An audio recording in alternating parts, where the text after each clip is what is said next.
జగన్కు 986 మందితో భద్రతట. రామోజీరావు గారి పత్రిక ఏడుపు గొట్టు వార్త ఇది. జగన్కు ఇంత సెక్యూరిటీ అవసరమా అంటూ రామోజీరావు గారి ఆత్మ క్షోభించింది.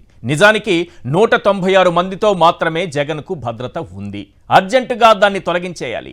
ఆయన ప్రాణాలకు ముప్పు తలపెట్టాలి. ఇదే ఆ పచ్చమూక కోరుకునేది. 2014 నుంచి 2019 మధ్య చంద్రబాబు అండ్ ఫ్యామిలీకి అంతకు మించి సెక్యూరిటీ ఉందా లేదా? రామోజీరావు గారి పత్రిక సమాధానం చెప్పాలి. వీళ్ళు జగన్ సెక్యూరిటీపై ఎందుకు పడి ఏడుస్తున్నారో తెలుసా? మనల్ని డైవర్ట్ చేయడానికి చంద్రబాబు ఇచ్చిన హామీలకు సెక్యూరిటీ ఉందా? దానిపైన ఎంత వెతికినా రామోజీరావు గారి పత్రికలో సమాధానం దొరకదు. ఇప్పుడు ప్రజలకు కావాల్సింది చంద్రబాబు హామీలపై భద్రత.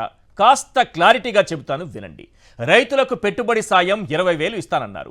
ఈ హామీకి సెక్యూరిటీ ఉందా? 18 ఏళ్లు నిండిన అమ్మాయికి 1500 ఇస్తానన్నారు. ఈ హామీకి సెక్యూరిటీ ఉందా? బీసీలకు 50 ఏళ్లకే పెన్షన్ ఇస్తానన్నారు. ఈ హామీకి సెక్యూరిటీ ఉందా? 3,000 రూపాయల నిరుద్యోగ భృతి ఇస్తానన్నారు. ఈ హామీకి సెక్యూరిటీ ఉందా? 20 లక్షల ఉద్యోగాలు ఇస్తానన్నారు. ఈ హామీకి సెక్యూరిటీ ఉందా? మహిళలకు ఉచిత బస్సు ప్రయాణం అన్నారు. ఈ హామీకి సెక్యూరిటీ ఉందా? ఇలా చెప్పుకుంటూ పోతే చంద్రబాబు ఇచ్చిన హామీల్లో ఎన్నింటికి సెక్యూరిటీ ఉందన్న ప్రశ్న తలెత్తుతుంది. దాని నుంచి మనల్ని డైవర్ట్ చేయడానికే జగన్ సెక్యూరిటీపై తప్పుడు రాతలు రాస్తున్నారు. 2014 నుంచి 2019 మధ్య చంద్రబాబుకు ఉన్న భద్రత ఎంత? దానికైన ఖర్చు ఎంత?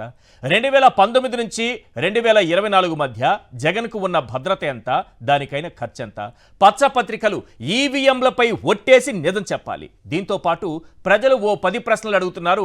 అవేంటో ఒక్కసారి స్క్రీన్ పైన చూద్దాం.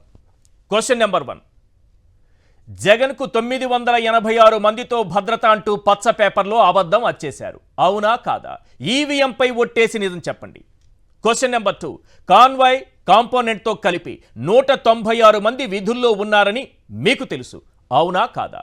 ఈవీఎంపై ఒట్టేసి నిజం చెప్పండి. క్వశ్చన్ నెంబర్ 3, 2014, 2019 మధ్య బాబు అండ్ ఫ్యామిలీకి అంతకు మించి భద్రత కల్పించారు. అవునా కాదా? ఈవీఎంపై ఒట్టేసి నిజం చెప్పండి. క్వశ్చన్ నెంబర్ 4, నాడు కనీసం ఎమ్మెల్యే కూడా కాని లోకేష్ నాయుడు గారికి Z+ కేటగిరీ భద్రత ఉంది. అవునా కాదా? ఈవీఎంపై ఒట్టేసి నిజం చెప్పండి. క్వశ్చన్ నెంబర్ 5, చంద్రబాబు సతీమణి, కోడలు, మనవడు దేవాంశ్ కూడా ప్రత్యేక భద్రత కల్పించారు. అవునా కాదా? ఈవీఎంపై ఒట్టేసి నిజం చెప్పండి. క్వశ్చన్ నెంబర్ 6, కరకట్ట నుంచి మదీనాగూడ ఫామ్ హౌస్ వరకు అన్ని చోట్ల భారీ భద్రత ఏర్పాటు చేశారు. అవునా కాదా? ఈవీఎంపై ఒట్టేసి నిజం చెప్పండి. క్వశ్చన్ నెంబర్ 7, బాబు హామీల నుంచి ప్రజల దృష్టి మళ్లించేందుకే రోజుకో రకంగా జగన్ను టార్గెట్ చేస్తున్నారు. అవునా కాదా? ఈవీఎంపై ఒట్టేసి నిజం చెప్పండి.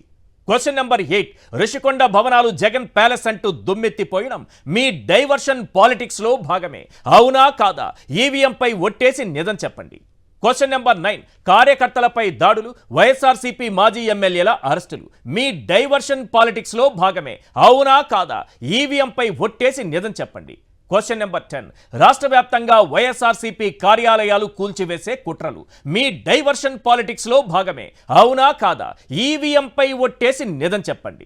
ప్రజలు అడుగుతున్నటువంటి ఈ 10 ప్రశ్నలకు ఎల్లో బ్యాచ్ మొత్తం కూడా సమాధానం చెప్పాలి. ముఖ్యంగా ఎల్లో పత్రికలు దానికి సమాధానం చెప్పాలి.